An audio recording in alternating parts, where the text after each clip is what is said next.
In today's video, we will be talking about what is diastasis recti, why does that happen, and how you can check for yourself at home. Hi mamas, and welcome back to my channel. If you're new here, hi, I'm Shridi, a board-certified physical therapist and founder of Sehat Living. My goal is to help postpartum moms just like you regain strength, feel confident in their postpartum self, and feel energized all day long, spending 15 minutes or less prioritizing your health. So let's dive into today's video and understand what is diastasis recti and how you can check for yourself. What is diastasis recti? So during 9 months of pregnancy, as the baby grows in the belly starts expanding. With its expansion, the six-pack muscle starts getting separated. So the six-pack muscle has two halves.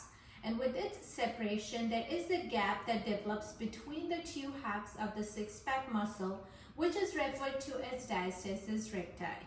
Post childbirth, your belly starts shrinking back in. However, that gap doesn't close on its own.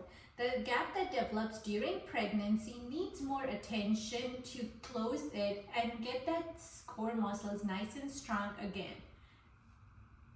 Presence of diastasis recti doesn't only mean that there is weakness in your core muscles, but it can also contribute to low back pain, poor posture, and just overall weakness in the body.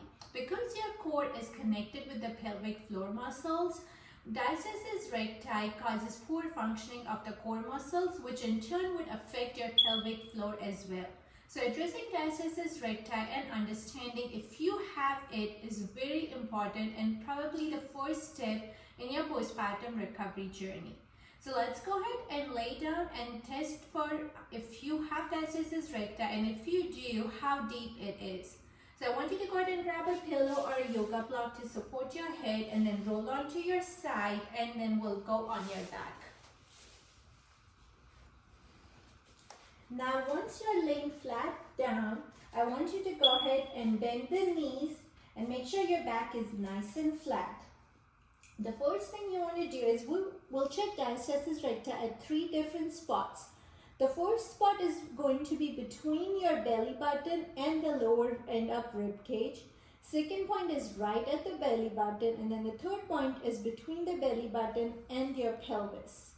So for the first one, we will start right at the top section. I want you to take 3 fingers and place them right horizontally between the midpoint of your belly button and that lower rib cage. Don't push it in yet, just place it horizontally right here. And now I want you to go ahead and gently lift your head up, and I want you to see what you feel right under those 3 fingers. Do you feel firmness, or do you feel your fingers are sinking in? If your fingers are sinking in, I want you to notice how many fingers and how far does it sink. That's going to give you an idea of how deep and wide is your separation in the top section. Once you do that, let's move on to the second part, which is right at the belly button. Same things. Let's take 3 fingers, place it right at the belly button, and now gently lift your head up and see what we feel under those 3 fingers. Do you feel firmness, or do you notice your fingers sinking in? If they sink in, I want you to try and see if they are sinking in 1, 2, or 3, and then how deep it is. And then the last point we are checking is between the belly button and the pelvis.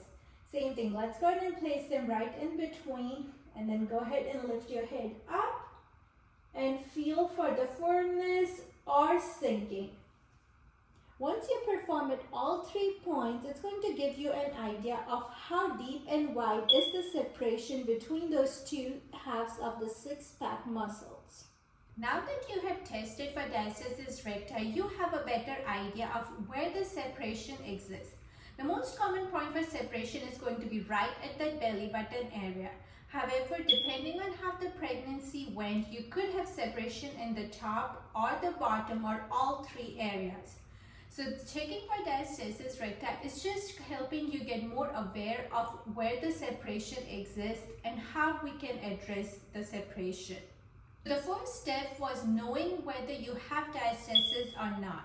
Now that you know if you have it or not, and if you do have it, the second step is to know what to do to start fixing it.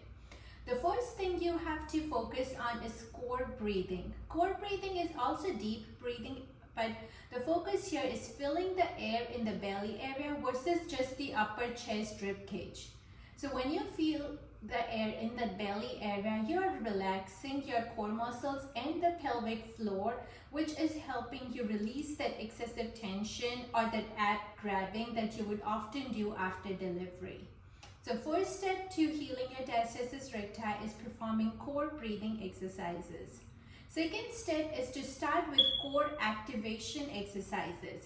So core activation exercises basically mean that you're intentionally activating the core muscles. Because of the gap that forms, your core muscles are weakened and they don't really activate when you need them.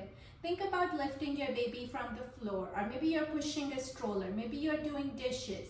Those are the times when you bend or lean forward. You would want your core to support you so you don't have back pain. However, if your core is weak and it doesn't activate right, it's not going to be able to support you with your daily activities.